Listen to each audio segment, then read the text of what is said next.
37 സീറ്റാണ് സർക്കാരിന് കിട്ടേണ്ട, മെറിറ്റിൽ കിട്ടേണ്ട, കുട്ടികൾക്ക് കിട്ടേണ്ട സീറ്റ് മാനേജ്മെന്റ് കോട്ടയിൽ മാനേജ്മെന്റ് അധ്യക്ഷൻ നടത്തിയിരിക്കുന്നത് 37 സീറ്റ്.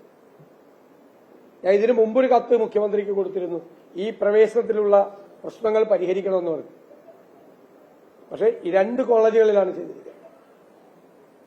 ബാക്കി ഇതിന്റെ വിശദാംശങ്ങൾ എന്തിനാണ് ഇവരാരെ സ്വാധീനിച്ചിട്ടാണ് ഈ 2 കോളേജും ഈ സീറ്റുകൾ എവിടെയെങ്കിലും നടക്കുമോ? ഇത് സർക്കാരിന് കിട്ടേണ്ട മെറിറ്റ് സീറ്റുകൾ എങ്ങനെ അട്ടിമറിക്കപ്പെട്ടു?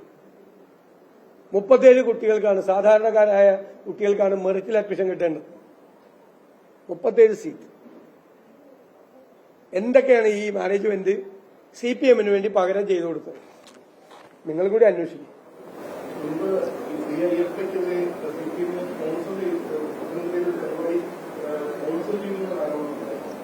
ആ പ്രവാസി സംഘം അല്ലെ, പ്രവാസി സംഗമത്തിലെ ഗാനമേള എത്രയാണ്? 20 ലക്ഷം രൂപ. നന്ദിയുണ്ട്, കാര്യം ഇങ്ങോട്ട് ചെയ്താൽ അങ്ങോട്ട് തിരിച്ച് നന്ദിയുണ്ട്.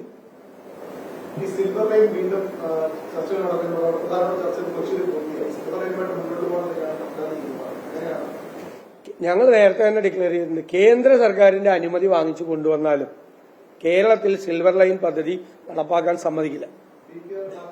അല്ല, അതെന്താണെന്ന് പറയട്ടെ. ഈ ആസ് സച്ച്, അതായത് 300 കിലോമീറ്റർ ദൂരം 30 അടി എംബാങ്ക്മെന്റ് ഉയർത്തി, 200 കിലോമീറ്റർ ദൂരം 2 സൈഡിലും, പാളത്തിന്റെ 2 സൈഡിലും 10 അടി ഉയരത്തിലുള്ള മതില് കെട്ടി കേരളത്തെ തകർക്കാൻ, പാരിസ്ഥിതികമായി തകർക്കാൻ, സാമ്പത്തികമായി തകർക്കാൻ അനുവദിക്കുന്ന പ്രശ്നമില്ല. കേന്ദ്രത്തിന്റെ അനുമതി കൂടി മേടിച്ചുകൊണ്ട് വന്നു, സമ്മതിക്കില്ല. വ്യക്തമാക്കിയില്ല നേരത്തെ.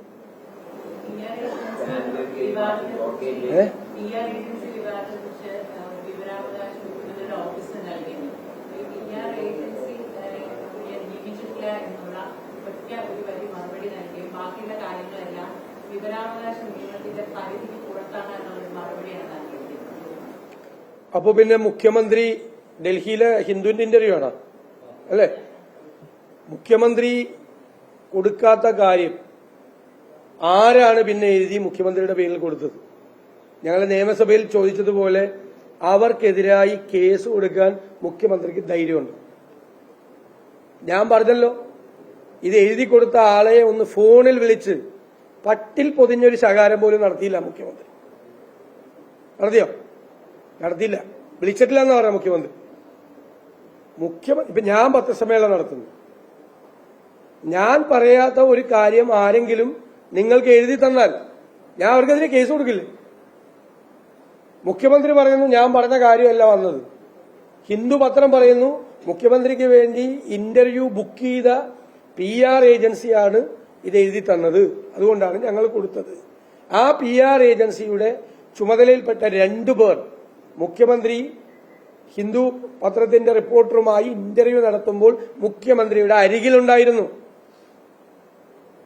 എന്നിട്ട് PR ഏജൻസി ഇല്ല എന്ന് പറഞ്ഞാൽ മുഖ്യമന്ത്രി പറയാത്ത കാര്യം എഴുതി കൊടുത്തതിന്റെ പേരിൽ അവർക്കെതിരായി കേസെടുക്കാൻ ധൈര്യമുള്ളൂ.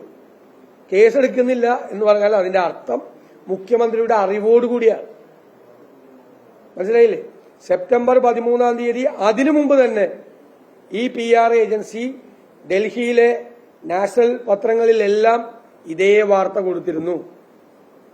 21-ാം തീയതി മുഖ്യമന്ത്രി കേരളത്തിൽ വെച്ച് പത്രസമ്മേളനം നടത്തി ഏകദേശം സമാനമായ കാര്യങ്ങൾ പറഞ്ഞിരുന്നു. 29-ാം തീയതിയാണ് Hindu interview. September 11, September 21, September 29 3 കാര്യങ്ങളിലും ഒരേ കമ്പ്യൂട്ടറിൽ തയ്യാറാക്കിയ ഒരേ മെറ്റീരിയലാണ്. ഒരു ചെറിയ വ്യത്യാസമുള്ളത്, PR ഏജൻസി കൊടുത്തതിൽ 5 വർഷം നടന്ന കള്ളക്കടത്ത് പിടിച്ചതും മുഖ്യമന്ത്രിയുടെ പത്രസമ്മേളനത്തിൽ 3 വർഷത്തെ കള്ളക്കടത്ത് പിടിച്ചതും തമ്മിലുള്ളൊരു സ്റ്റാറ്റിസ്റ്റിക്സിന്റെ ഒരു വ്യത്യാസം മാത്രമേ ഉള്ളൂ. എല്ലാം ഒരേ കമ്പ്യൂട്ടറിൽ തയ്യാറാക്കിയതാ. ഇത് സംഘപരിവാർ അജണ്ടയാണ്. കേരളത്തെ അപകീർത്തിപ്പെടുത്താനുള്ള സംഘപരിവാർ ആവർത്തിച്ചുകൊണ്ടിരിക്കുന്നത്. ഇപ്പോഴും ഏതോ സംഘപരിവാർ നേതാവ് പറഞ്ഞിട്ടുണ്ട്, കേരളത്തിൽ മലപ്പുറം എന്ന് പറയുന്ന സ്ഥലമുണ്ട്, അവിടെ ദേശവിരുദ്ധ ശക്തികളുടെ ആസ്ഥാനമാണ്, കേന്ദ്രമാണ് എന്ന് ഏതോ സംഘപരിവാർ സംഘടനയിൽപ്പെട്ട ഒരാൾ ഡൽഹിയിൽ പറഞ്ഞിട്ടുണ്ട്. വലിയതായിട്ട്. അത് തന്നെയാണ് കേരളത്തിലെ മുഖ്യമന്ത്രി ഹരിയാനയിലും ജമ്മു കാശ്മീരിലും ഇലക്ഷൻ നടക്കുന്നതിന് തൊട്ടു മുമ്പ് പോയി പത്രസമ്മേളനം നടത്തി പറഞ്ഞ് സംഘപരിവാർ നേതാക്കളെ സന്തോഷിപ്പിക്കുന്നതിന് വേണ്ടി ചെയ്തതാണ്. അതുകൊണ്ട് തള്ളി പറയാൻ പറ്റാത്ത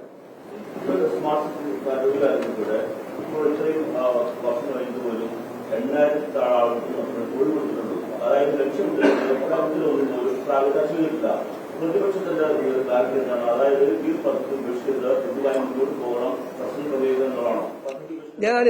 ഞാൻ നല്ല ക്ലാരിറ്റിയോടുകൂടിയല്ലേ പറഞ്ഞത്.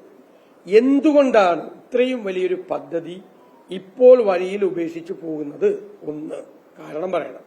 രണ്ട്, ആരാണ് പെർഫോം ചെയ്യാത്തത്? എഗ്രിമെന്റാണ്. നിങ്ങൾ അതിന്റെ അടിസ്ഥാനത്തിൽ ആ ഫ്രെയിമിൽ നിന്ന് ചിന്തിക്കണം. ഒരു എഗ്രിമെന്റാണ്, ഗവൺമെന്റിന് ഷെയർ ഉള്ള, സ്റ്റേക്ക് ഉള്ള ഒരു എഗ്രിമെന്റാണ് അല്ലേ? അവിടെ ആരാണ് പെർഫോം ചെയ്യാത്തത്? ഗവൺമെന്റ് ആണോ? അല്ലെ ടീകോം ആണോ? ടീകോം കമ്പനി ആണെങ്കിൽ എന്തിനാണ് ടീകോമിന് നഷ്ടപരിഹാരം കൊടുക്കുന്നത്? അപ്പൊ എന്താണ് ഉദ്ദേശം? അതറിയണ്ടേ? ഇത്രയേ ചോദിച്ചുള്ളൂ. എന്നിട്ട് നമുക്ക് ആലോചിക്കാം ഇത് അവസാനിപ്പിക്കണം വേണ്ടതെന്ന്.